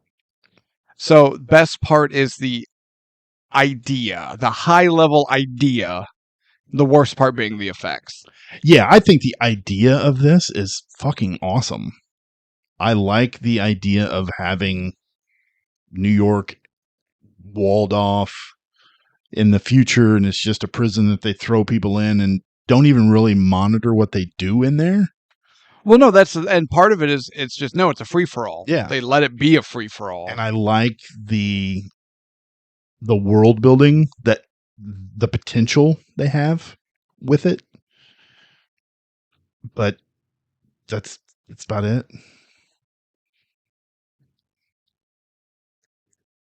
Okay, best part. I'm gonna think of something. Hold on. Shut up. It's fine. Don't worry about it, I'll cut it. No, you won't. Yeah, you're Okay, I think the best part is when Cigarette Lady gets taken by the cannibals and we see her drugged down into the sewer. That's honestly the most tension and action in this whole damn movie. And for just a second is a glimmer of a promise of a hope that something will happen. And like most of my relatives, that promise is broken. Broken! Okay. Christmas is a lie! So that's what you're picking? Yeah, Okay. okay. Worst part.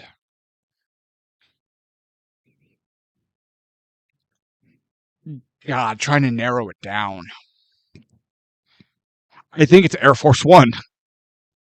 Oh, that That whole sequence is trash. on board Air Force One? I'll yeah. break the door down. I did all I can do. We're screwed. Oh. Was it? God help me and protect you all. It's awful. So bad. And it doesn't connect to anything. Damn it. So I have a question. Okay. We've only watched on the show 3 movies by John Carpenter. Thing, Halloween, this. Yes. Yes. I've seen a majority of the movies that he has made. Okay. I don't know how many you've seen. You've seen more than I have. Yeah. I'm not sure John Carpenter's a good director. That's kind of where I'm at. I think he got lucky doing a remake. And, well, and I say he's not a good director, but the Halloween changed horror movies forever. Oh, yeah, absolutely. But we did on the show, and we both agreed this movie is not what we remembered. When you look at it critically, it doesn't really hold up. Yeah, it's kind of boring. It plods along, and most of the time you're just going, please knife a teenager, please. Yeah. Please. But I'm looking at the list of his films, and Halloween is number 2 on his list for sure. yeah. But it's not spectacular.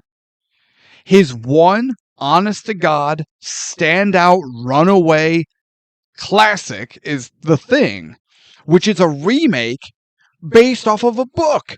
None of it was him doing anything original with the narrative. Correct.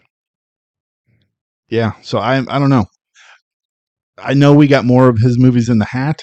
I think They Live is in there. Yeah, I know They Live's in there. Well, now Escape from L.A. is going to go in there. Big Trouble in Little China is in there. Oh yeah, you're right. So, and that is in there. I haven't seen that in so long. I can't tell you one way or the other on that one, but I don't know. I may have to put Assault on Precinct 13 and The Fog. See, you said it, and I was thinking it. John Carpenter might be bad. Yeah, he might be. I don't know. We'll have to wait and see, I guess. And did you hear that? The villagers are coming. I hear the crackling of torches. They're coming for us. Our unpopular opinion. Our unpopular opinion is going to spark some sort of riot. Yeah, But John Carpenter might be really bad. Final thoughts? No, what prop?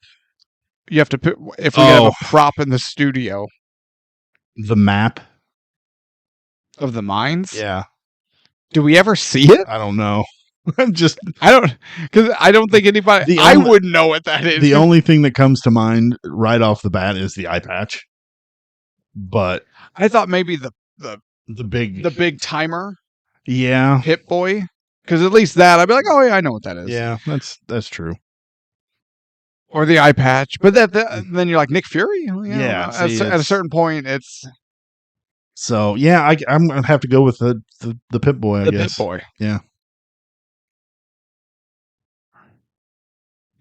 Yeah, I think that's about it. Okay. Final thoughts. Go ahead, sir. You want me? You want to follow me? You want me to be your opening act? You know what? No. I'm gonna go. Okay. Good. I can drink more water. All right. Escape from New York. This movie fucking sucked.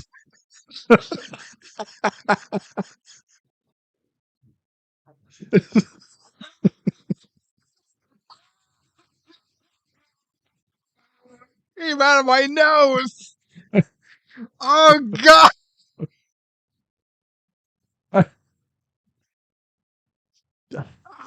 Bird. The whole time I was watching this, I kept thinking, I was like, this is not good.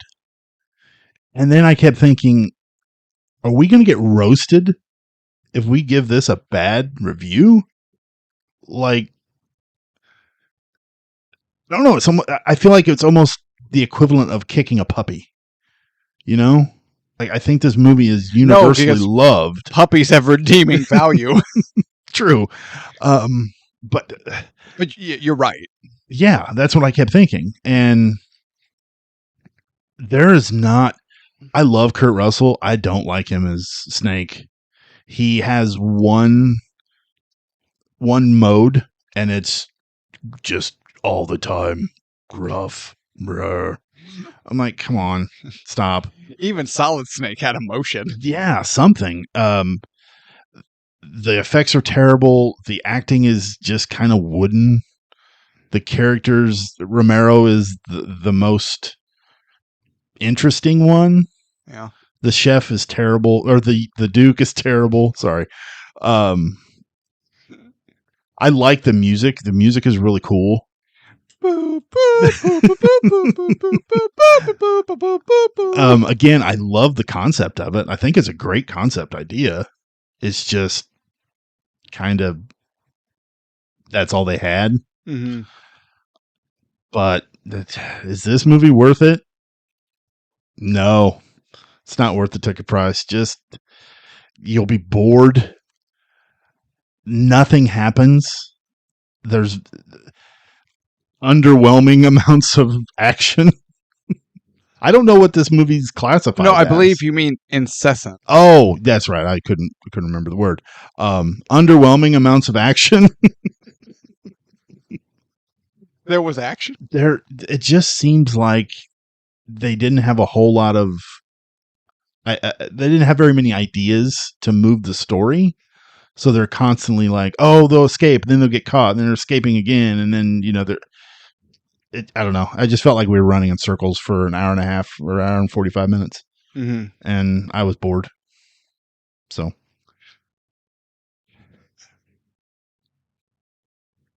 Blame on. I don't know what that means, and I take offense. I'm not a big Fantastic Four guy. Lee Van Cleef was good, though. I will throw that out there. And Tom Atkins, actually. He was good, too. Who? Tom Atkins. He was Who? Michael Hunsaker in Lethal Weapon. Oh, yeah.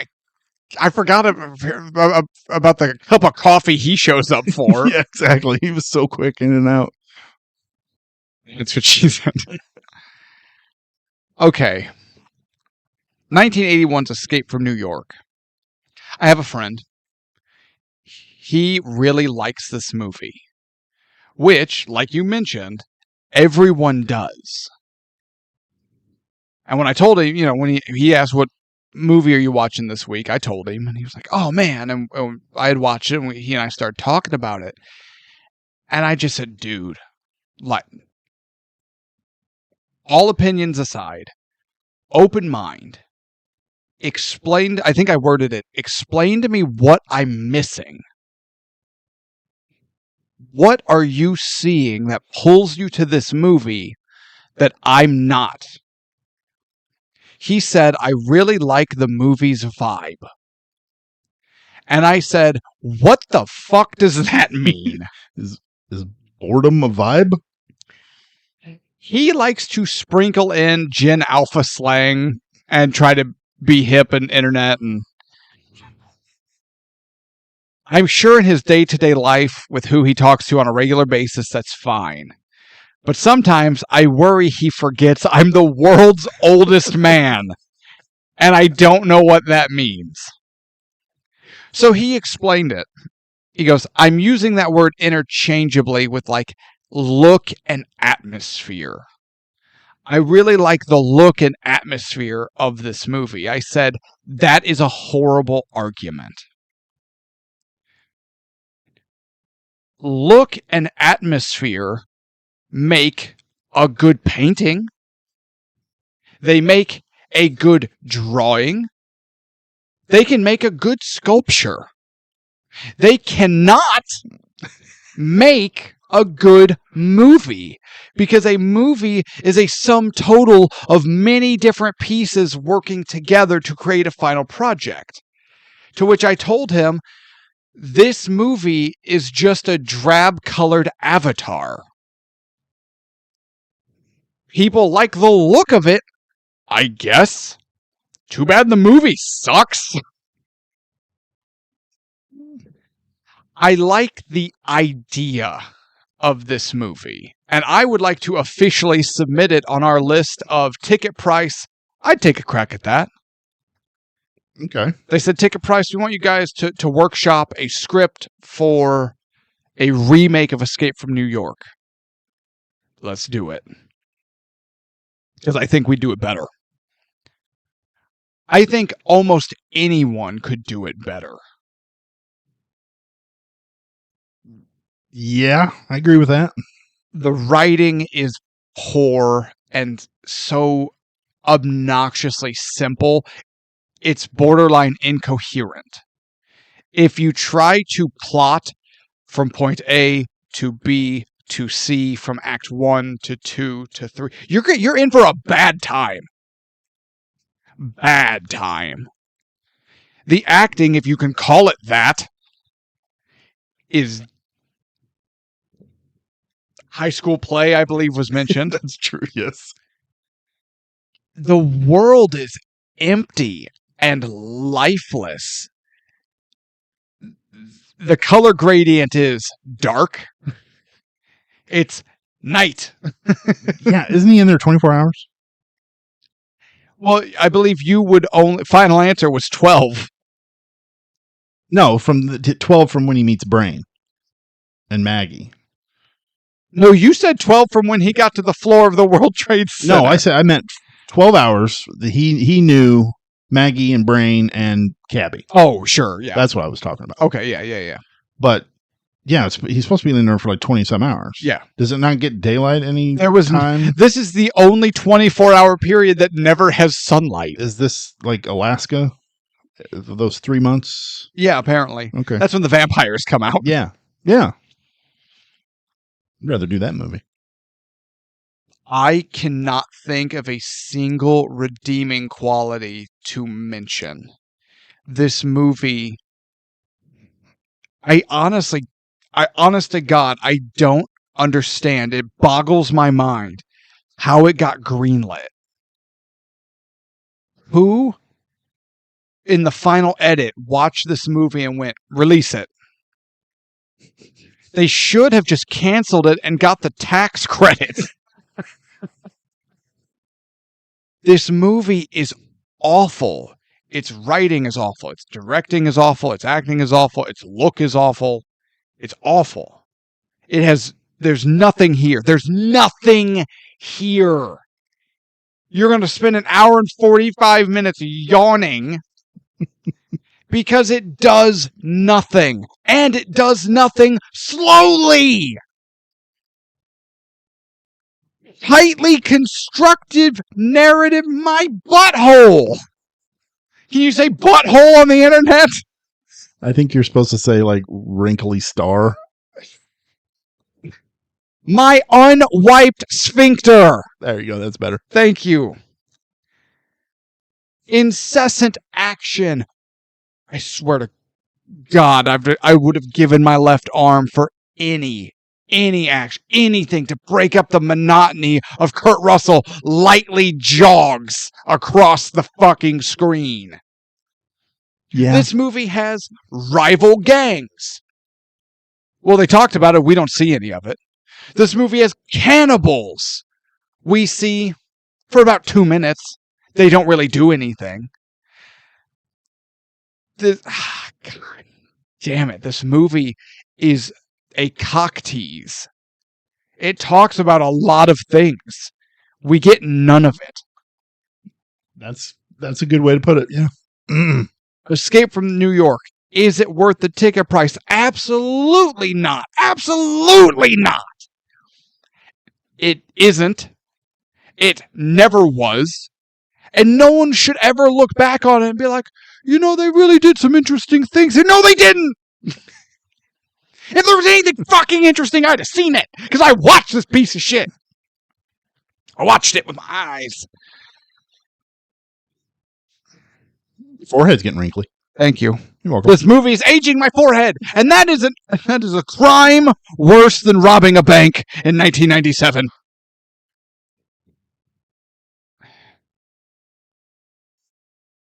I have spent my whole life more than likely on the minority side of an argument when it comes to pop culture opinions.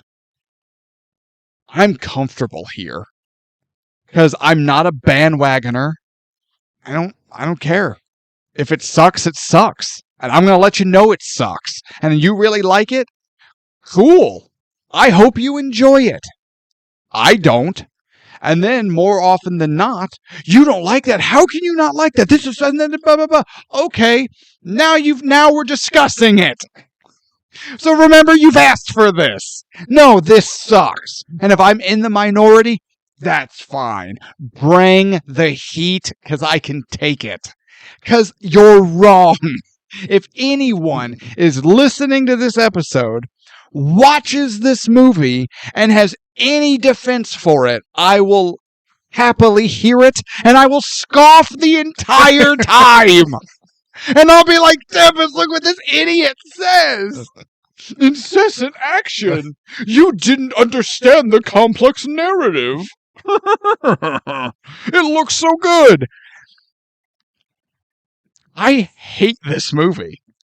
I hate this. I hate that I had to watch this movie. I hate that you and I are talking about this movie. I hate that I spent $1 on it. Get your money. You spent $1. Was it worth the ticket price? Was it worth $1? I'm going to put it up on eBay, like right now. 50 cents. I will give you $1 to take this. So no, honest to God, that's where I'm at. I don't understand what people talk about when they talk about this movie. I don't get it. I don't see it. It's not there. I know. I'm the same way. When we pulled it from the hat, I was like, oh man, people love this movie. Yeah. I'm excited to watch this. Kurt Russell. Yeah. No. No. No. Ugh.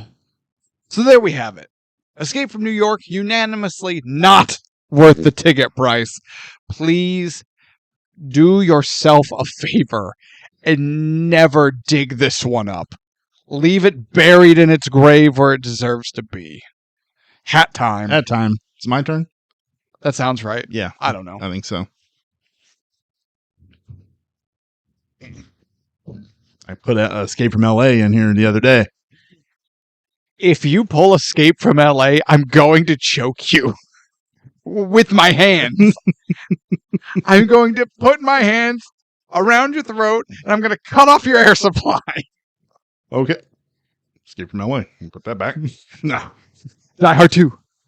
That was a Nutty Professor reference for anyone who may have caught that. Okay. Chris Pine. Dungeons and Dragons. No. Oh. Jeff Bridges. Oh, they did a Western. Although it's a Western, but it's like modern. Damn it. Ben Foster. Ah, damn it. I can picture it. What's the title? Hell or High Water. Hell or High Water. Damn it. It's written by... I knew that one too. It's written by Taylor Sheridan. I hate that. Why do I know that name? Yellowstone. Basically every single TV show that's out right now. Is he the one that writes himself in as a character, but he always plays like the big badass side character that's always dripping with women? I don't know. I tend to avoid his stuff. Sure. I'm not a mostly because his stuff has Kevin Costner. Huge fan. But I don't know. There's just something about that guy. He was in, I think, the first season of Sons of Anarchy. Never. He played a sheriff. Sure, but it's a good show, except season 2. But and how many seasons were there? I think there's like 8. Oh, okay. So just skip season 2. Skip season 2. Sure, it's awful. And then the very last episode of the last season, it gets very religion-y. Okay. And very on the nose. It's awful. It gets blatantly religious-y. It's awful. Sure. So, but anyway. Okay. Yeah. Hell or High Water. Nice. 2016 American neo-Western crime drama. What the hell is a neo-Western? And why do I picture a lot of neon lights and cyberpunk? That would be terrible. That's when I hear neo-Western, I'm thinking something set in a cyberpunk future. I don't know. We'll have to wait and see. Okay. I picture like an Aeon Flux, kind of just like, ooh, it's flying cars and like everything's dirty, but it's neon lights and futuristic and yeah. Flying horse-drawn buggies. Would they be horse-drawn if they're flying? Well, it'd be hovering. The poor horse is just being drug across the... Did you strap the heart? Oh, oh shit. Mirabelle! Well, Dad's going to be pissed. Yeah. We lost another horse. God, I lose more horses that way. Oops. All right. Hell is a neo-Western? I don't know. Okay. We'll have to watch it and find out. Unless the movie's like, did you hear about this new category called neo-Westerns? It's probably something Taylor Sheridan invented. He's quite the visionary. Yes, he is. All right, everyone. Are we there? I think we're there. All right, everyone. Thank you so much for watching and or listening. I'm Jake. That's Tevis. We are Ticket Price. This has been 1981's Escape from New York. Not worth the ticket price. Never has. Never will be. Tune in next week as we check out Hell or High Water. Let us know if you got bingo in the comments. Send all your hate to us in the comments. We can take it, and we may respond. And it will be snarky. Oh, yeah, absolutely. What he said. Snarky. You better watch yourself or I might get sarcastic. Oh. And make sure that you're following the show. You've got the bell turned on for notifications and share it around to all of your Escape from New York loving friends. We've got lots of content coming out, whether it be the regular episodes or more bonus content in the works. So you want to stay tuned for that. If you're a podcast listener and you haven't hit us up on the YouTube, check it out. We do have YouTube exclusive content out now and more on the way. So make sure you don't miss any of that. And I think that's about it. That's it. So most important thing, as always, please, please, please remember to be good to yourselves, be good to each other, and good night. And be bad to Escape from New York. It might be worse than Escape from LA. One way to find out.